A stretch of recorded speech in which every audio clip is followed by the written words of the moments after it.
Hola a todos, sean bienvenidos a nuestro canal de comentarios y respuestas TJ. Espero que todos ustedes se encuentren bien. En este nuevo video, vamos a prepararnos para la sección Seamos mejores maestros, en el cual vamos a ver los ejemplos de las presentaciones de la primera conversación, la revisita y el discurso. Y bueno, espero que a muchos de ustedes les sea de gran ayuda. Sin más, comenzamos.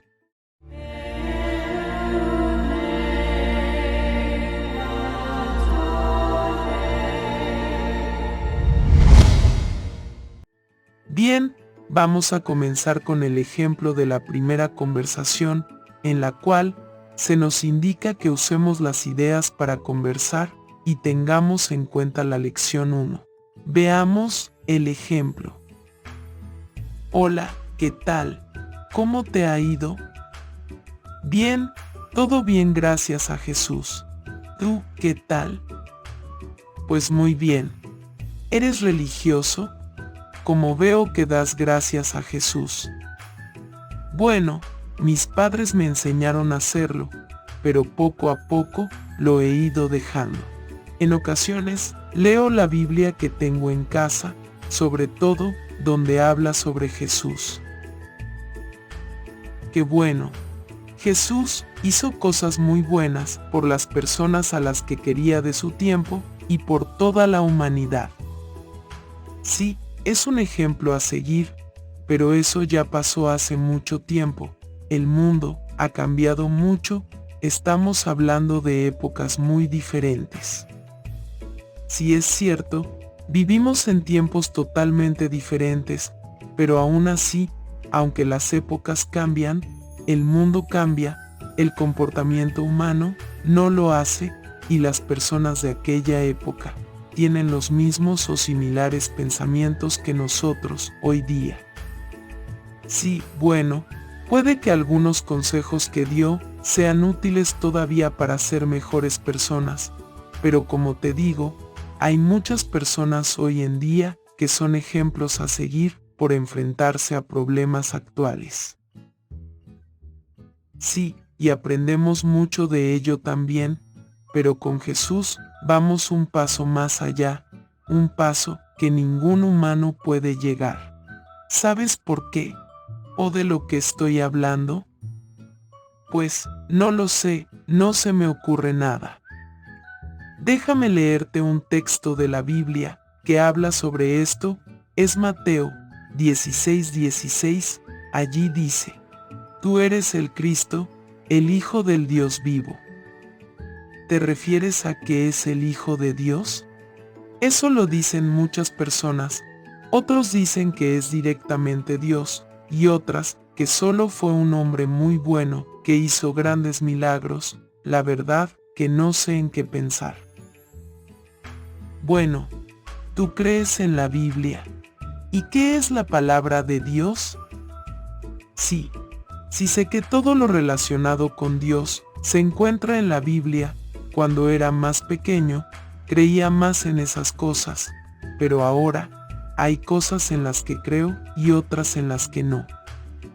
Es totalmente comprensible, pero independientemente de lo que digan las personas, hemos leído directamente de la Biblia que dice que Jesús es el Hijo de Dios, y tú mismo lo has dicho, hizo muchos milagros que están fuera de la mano de cualquier persona normal, porque no tendrían poder para hacerlo, pero estos milagros fueron posibles porque su Padre, Dios, así lo hizo posible por medio de su Hijo Jesús.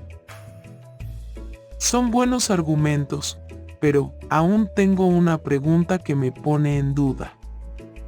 ¿Por qué permitió Dios que Jesús, su Hijo, sufriera tanto y le dejara morir? ¿No debería haberlo protegido? Y con todos los milagros que hizo, él mismo no tenía las fuerzas para protegerse y acabar con todos los que lo querían matar. Es una pregunta muy buena. ¿Qué te parece si te la respondo la próxima vez que hablemos?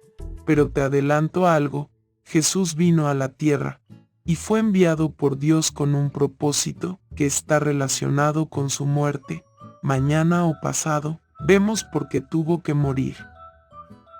Muy bien, ahora veamos el ejemplo de la revisita, el cual se nos indica que usemos las ideas para conversar, presentar y analizar un video, y que tengamos en cuenta la lección 3, veamos el ejemplo.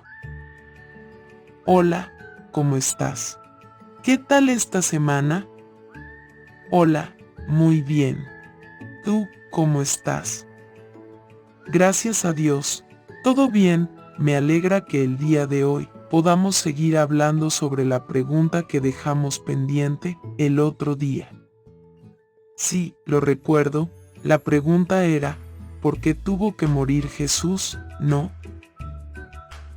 Exactamente, en estos días se ha hablado mucho de él, como dijimos en la ocasión anterior, y vimos que es el Hijo de Dios. Entonces, ¿por qué tuvo que morir? Sí, la verdad es que me quedé pensando, y no entiendo por qué tuvo que sufrir tanto. Dios podría haber tenido otros planes, o que por lo menos no sufriera tanto, ¿no? Hay muchas otras formas de morir que no conlleva tanto dolor. Sí, lo entiendo. Sabes que Jesús ya sabía que esto iba a pasar, que iba a sufrir mucho dolor y morir.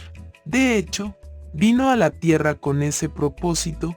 Déjame leértelo de la Biblia. En este caso, el texto que me gustaría enseñarte es Mateo 20, 28. ¿Te gustaría leerlo? Sí, claro, dice, eso fue lo que hizo el Hijo del Hombre.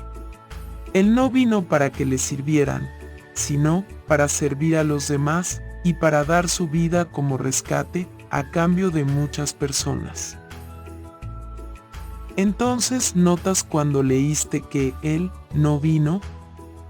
Sí, dice que Él no vino para que le sirvieran, sino para servir a los demás. Muy bien. ¿Y qué más significa esta palabra, vino? Imagina un familiar que vive en otro país, o lejos de nosotros, y viene unos días de vacaciones para vernos. ¿Por qué vino? Pues, vino para visitarnos, para estar con nosotros, porque hace tiempo que posiblemente no nos vemos. Entonces, este familiar vino con un motivo, con un propósito, para ver a su familia, a la que ama, para disfrutar sus vacaciones en compañía de ella, ¿no? Sí, exactamente, por eso solemos viajar, a donde tenemos familia, para pasar tiempo con ellos. Igualmente Jesús también vino a la tierra con un propósito.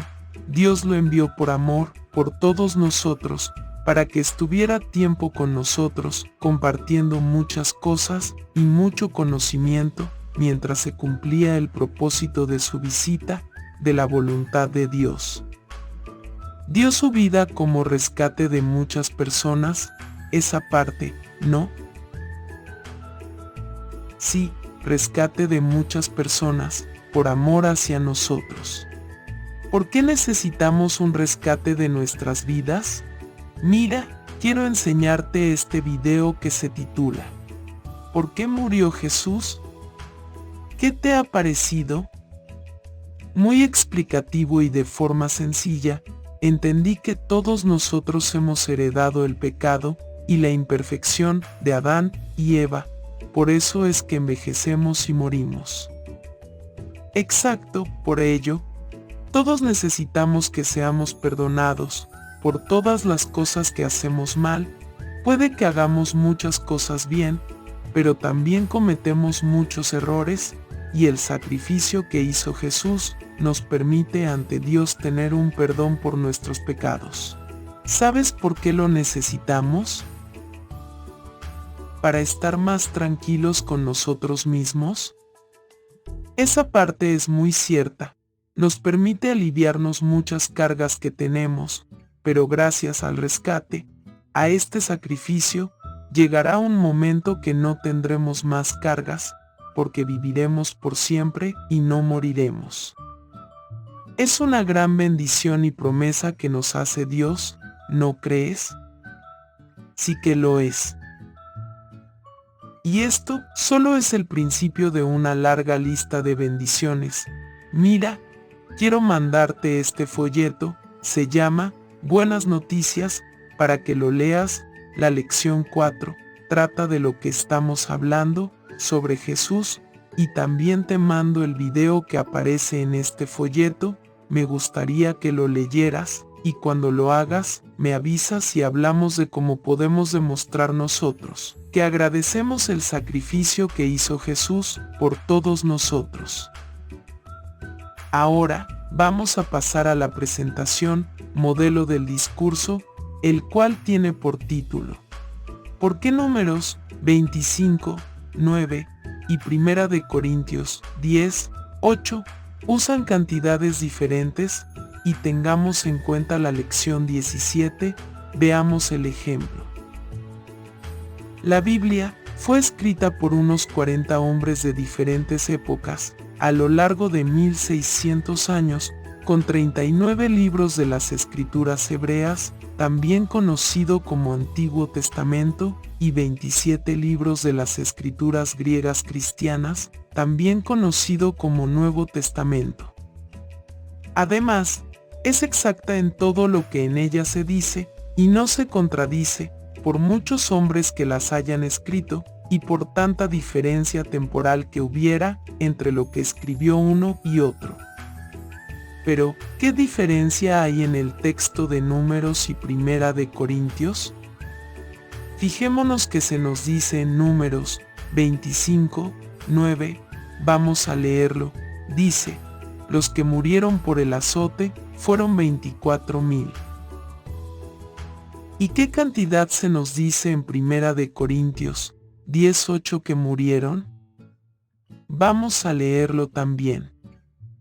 Tampoco practiquemos la inmoralidad sexual, como algunos de ellos que tuvieron relaciones sexuales inmorales, de modo que murieron 23,000 de ellos en un solo día. Notamos que la diferencia de los que murieron se cifra en 1000 personas. Esto a primera vista se podría ver como algo inexacto, pero tiene una serie de explicaciones. La primera explicación, y más sencilla que podemos dar, es que se debe a un redondeo matemático sin más. Fijémonos que se dan cifras cerradas, es decir 23 y 24, por lo que puede ser un número de personas entre este 23 y 24, que permitía a los escritores redondear a la baja o al alza. Pero si indagamos un poco más, podemos ver otra posible explicación a esta diferencia de 1000 personas. El libro de Números se da el número de 24,000 personas y explica que esto se debió a que Israel había roto el pacto con Jehová al apegarse a Baal del Peor, y es por ello que la cólera de Jehová se encendió contra Israel y mandó a Moisés que ejecutara a todos los cabezas del pueblo. Este azote que hemos leído en este versículo acabó cuando Fineas actuó con decisión, dando muerte al israelita que introdujo a una mujer madianita en el campamento. Nos podemos hacer una idea de cómo se sintió Jehová al ver estas cosas inmundas y repugnantes. Este apego rompió el pacto que tenían con Dios y se dedicaron a la cosa vergonzosa. Por ello, la orden de Jehová a Moisés fue muy clara: ejecuta a todos los cabezas del pueblo. Moisés ordenó esto mismo a los jueces, quienes dieron muerte a muchos cabezas del pueblo que habían consentido este tipo de celebraciones, sea o no que cometieran fornicación.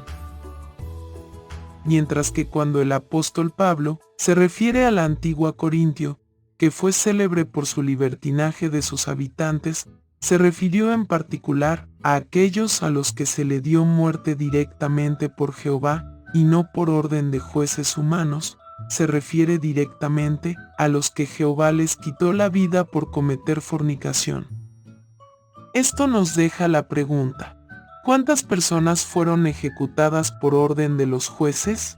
No porque necesariamente hayan cometido fornicación, sino cabezas del pueblo que hayan dado su consentimiento. Entonces, considerando este número de personas, puede ser razonable que haya ascendido a 1000 personas.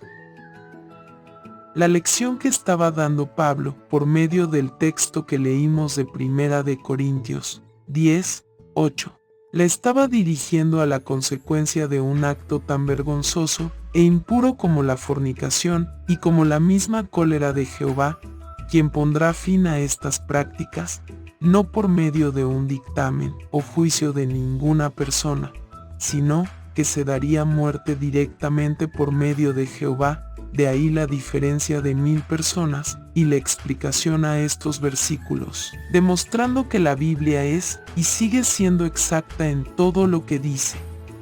Bueno, esos fueron los ejemplos de las presentaciones para la sección de Seamos Mejores Maestros de esta semana. Espero que les sea de mucha ayuda, mis queridos hermanos y hermanas.